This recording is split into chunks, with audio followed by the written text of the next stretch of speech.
going on, community? Jeff back again. Got a couple things in the other day, and I wanted to share them because I know this one almost caught me off guard. One of these items that almost snuck under the radar. It's so hard to keep up with all the different bands out there, but this is just a couple things that I have picked up recently. This one, like I said, this one almost snuck under the radar. I forget how I saw it, but I saw it, and I'm like, oh, okay, this is Troubles live in Stockholm. Now, it's recorded in 2003. It was released as a DVD in 2005, which I have.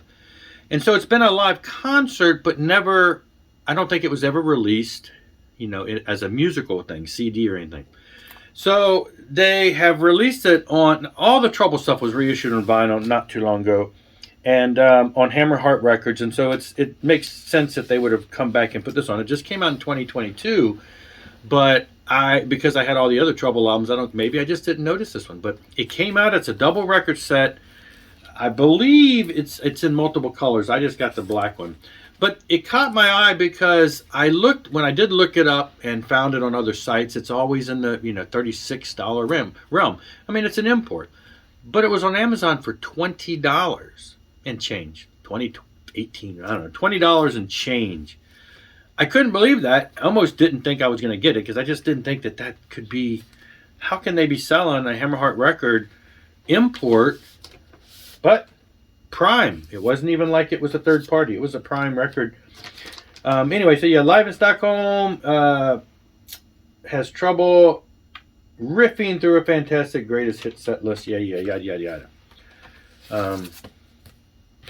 Kind of weird. Not the great. Who puts purple on black? That's just not a good graphic design element. Hard to read.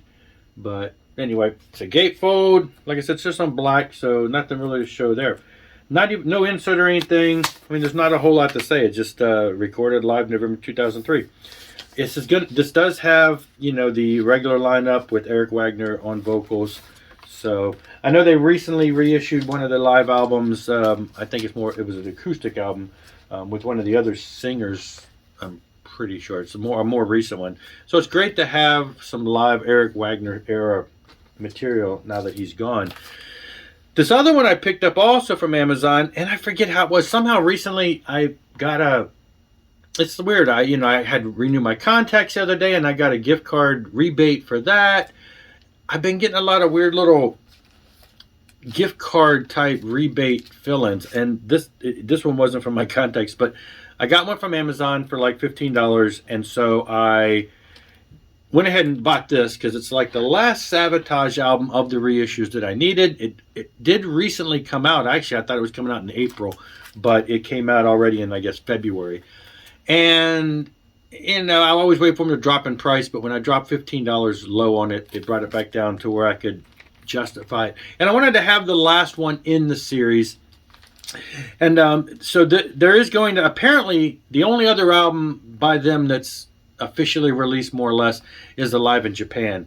And I guess they are supposedly putting that out at some point. So this is Poets and Madmen. This is the last studio album by Sabotage, and this brings us back with John Oliver on vocals, whereas Zach had been the vocalist for the handful of albums prior to this. John's the original vocalist. He stayed on board, was a keyboard player, did a lot of the stuff with Sabotage, but he stepped back from vocals. He stepped back on this one as the vocalist, and so it's back to more the original sound. And so, like I say, last album that came out by them, it's packaged as they have done with all of the other ones. This is the thing that when I got this, it says limited edition glow in the dark heavyweight 2 LP with a 16-page LP booklet and exclusive 7-inch splatter. When I saw that glow in the dark, I've never heard good things from glow in the dark records. Everybody that I've ever heard talk about having a glow in the dark record that said they sound like garbage, like 80s picture discs all over again. So I didn't like that. I looked, it did not say that on Amazon. It didn't say it was a color. It just said it was an import. It didn't say. And there are other colors. There's at least, I think, a black one out there. There's another. Glow in the dark is not the only one. It's a double record set. It is a gatefold.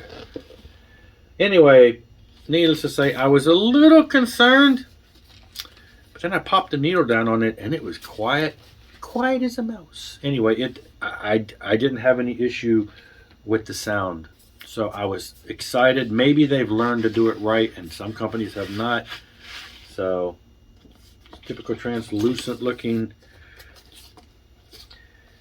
And it's got the big booklet like all of the other albums have come out with. It's got the booklet with all of the stories and time frame, lyrics, material from that time.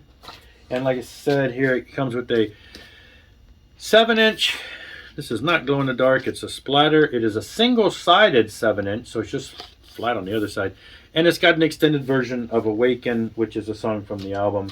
Nothing major, just a little throw-in bonus there. But yes, it's a great album. Return of John Oliver and the end of the band, pretty much. Because after this, they just pretty much all went full force into Trans-Siberian Orchestra. Because most of the guys in Sabotage are part of, that band ensemble. And even this was, what did it say here? It's got right on there that it's Peter O'Neill is, so Trans-Siberian Orchestra, material, bands, connections, etc., all in that. So I am going to keep my eye out now for the Live in Japan. I hope that does come out, because that had Chris, before he passed away, it had Chris Oliver on guitar. And that would be the last thing in the Sabotage collection that is missing on vinyl. That's it for this one, though. Thanks for watching. Rock on and rock on.